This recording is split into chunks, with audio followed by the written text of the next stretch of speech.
nama saya Elvira Octavia dari jurusan Administrasi Keuangan, Fakultas Ekonomi dan Bisnis, Universitas Jember.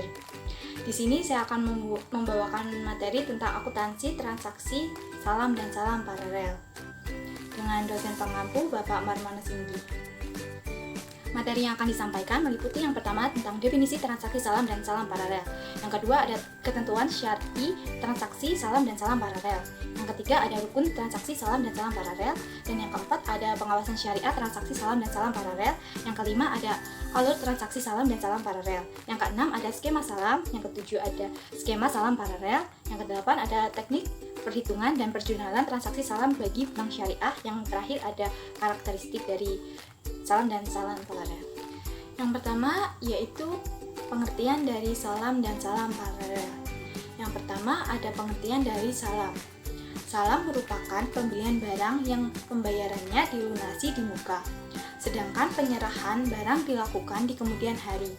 Akad salam ini digunakan untuk memfasilitasi pembeli suatu barang atau yaitu biasanya barang dari hasil pertanian yang memerlukan waktu dalam memproduksinya. Dan yang kedua ada pengertian dari salam paralel. Salam paralel merupakan jual beli barang yang melibatkan dua transaksi salam, yaitu transaksi salam pertama antara nasabah dengan bank dan transaksi salam kedua antara bank dengan petani atau pemasok. Penerapan transaksi salam dalam dunia perbankan sangatlah minim. Bahkan sebagian besar bank syariah tidak menawarkan skema transaksi dalam hal ini. Dapat dipahami karena persepsi masyarakat jika mengalami kendala likuiditas. Dengan demikian, ketentuan yang mensyaratkan pembayaran di muka merupakan suatu hal yang sulit untuk diaplikasikan saat ini. Baik, selanjutnya ada ketentuan syar'i transaksi salam dan salam paralel. Landasan syar'i diperbolehkan transaksi salam adalah sebagaimana disebutkan dalam hadis Nabi SAW riwayat Ibnu Abbas berikut.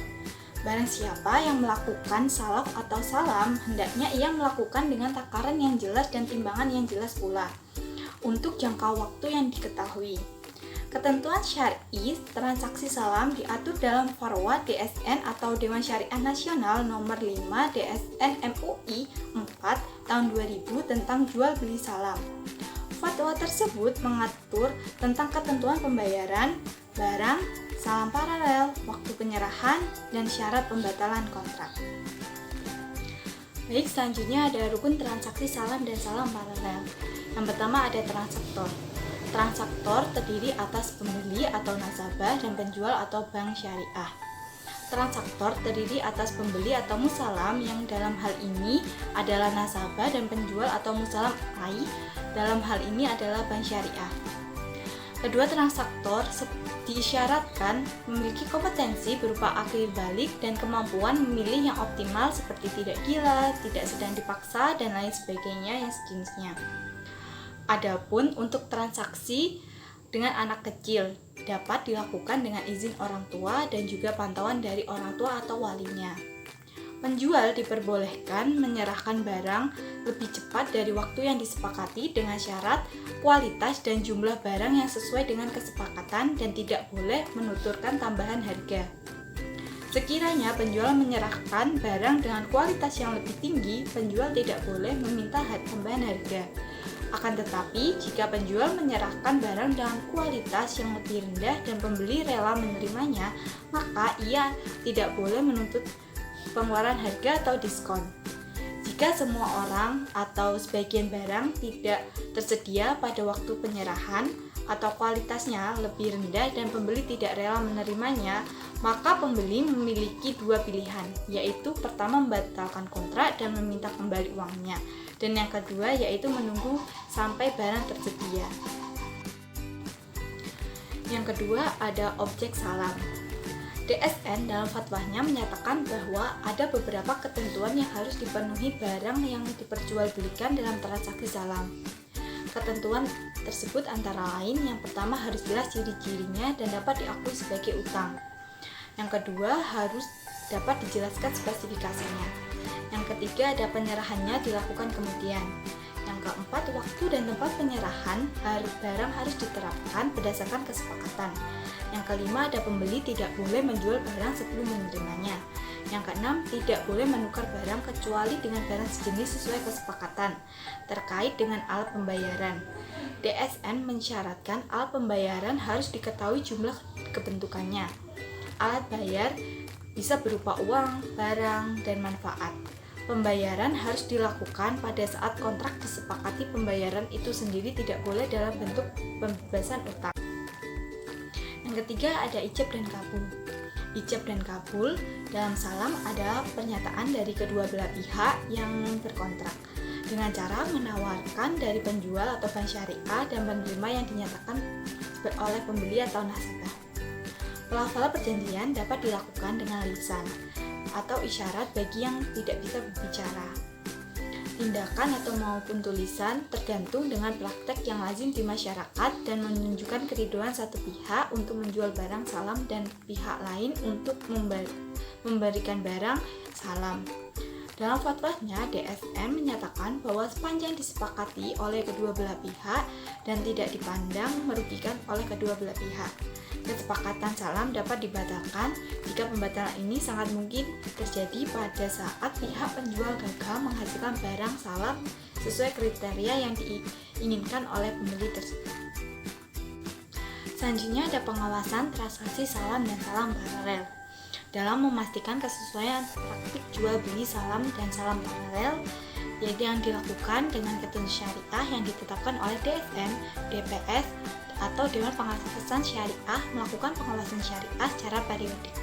Pengawasan tersebut berdasarkan pedoman yang ditetapkan oleh Bank Indonesia yang dilakukan untuk yang pertama yaitu memastikan barang yang diperjualbelikan tidak haram oleh syariat Islam. Yang kedua, memastikan bahwa pembayaran atas barang salam kepada pemasok telah dilakukan di awal kontrak secara tunai sebesar akad salam. Yang ketiga, meneliti bahwa akad salam sesuai yang dengan fatwa DSN MUI tentang salam dan salam peraturan Bank Indonesia yang berlaku. Yang keempat, meneliti kejelasan akad salam yang dilakukan dalam format salam dan salam paralel atau akad salam biasa. Kelima, meneliti bahwa keuntungan bank syariah atas praktik salam diperoleh dari selisih antara harga beli dari pemasok dengan harga jual kepada nasabah atau pembeli akhir. Yang selanjutnya ada alur transaksi salam dan salam paralel. Yang pertama yaitu ada negosiasi dengan persetujuan kesepakatan antara penjual dan pembeli terkait transaksi salam yang akan dilaksanakan. Yang kedua ada pembeli melakukan pembayaran terhadap barang yang diinginkan sesuai dengan kesepakatan yang telah dibuat. Yang ketiga ada penjual mulai menyelesaikan tahap penanaman produk yang akan diinginkan pembeli setelah produk dihasilkan pada saat itulah atau sebelum penyerahan penjualan menginginkan barang sesuai dengan spesifikasi kualitas dan kuantitas yang telah disepakati. Yang keempat ada setelah menyepakati semua transaksi maka bank langsung melakukan pembayaran kepada petani. Yang kelima ada dalam waktu jangka tertentu berdasarkan dengan kesepakatan bank petani mengirimkan produk salam ke nasabah sesuai dengan spesifikasi yang diinginkan oleh pembeli. Yang keenam ada bank menerima dokumen penyerahan produk salam kepada nasabah dari petani. Baik, selanjutnya ada skema salam bank syariah atau penjual kepada nasabah atau pembeli. Barang yang diperjualbelikan belum ada ketika transaksi, tetapi penjual akan menyerahkan di kemudian hari setelah pembeli melakukan pembayaran di muka. Keterangan yang pertama yaitu pembeli dan penjual menyepakati akad salam. Yang kedua, pembeli membayarkan kepada penjual, dan yang ketiga, penjual menyerahkan barang. Selanjutnya ada skema salam paralel. Yang syarat yang pertama yaitu salam paralel terjadi karena penjual tidak memiliki barang sehingga harus membeli dari supplier. Yang kedua, akad salam pertama atau A dipisah atau tidak tergantung dengan akad salam pertama. Dengan keterangan yaitu pembeli dan penjual menyepakati akad salam. Yang kedua, pembeli membayarkan kepada penjual. Yang ketiga, ada penjual menyerahkan barang. Selanjutnya ada teknik perhitungan dan penjualan transaksi salam bagi salam bank syariah. Bisa dilihat pada kasus 10.1 transaksi salam. Berikut adalah contoh soalnya yang ada di slide ke-12. Dan untuk penjurnalannya yaitu yang pertama pada transaksi pada saat akan disepakati pada tanggal 1 bulan 6 tahun 2000 XA rekening, kas rekening pembelian PT TAM pada utang salam sebesar 700 miliar rupiah. Yang kedua ada penyerahan modal saham dari bank syariah pada pemasok atau petani pada tanggal 2 bulan 6 tahun 2000 XA rekening piutang pada kas atau rekening nasabah penjualan KU piutang sebesar 650 juta rupiah. Dan selanjutnya yaitu penerimaan barang pesanan dari pemasok atau petani pada tanggal 1 September tahun 2000 XA rekening persediaan produk salam pada piutang salam sebesar 325 juta rupiah.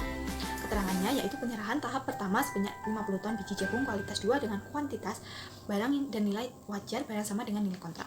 Pada tanggal 1 Desember tahun 2000 XA persediaan produk salam pada piutang salam sebesar 325 juta rupiah.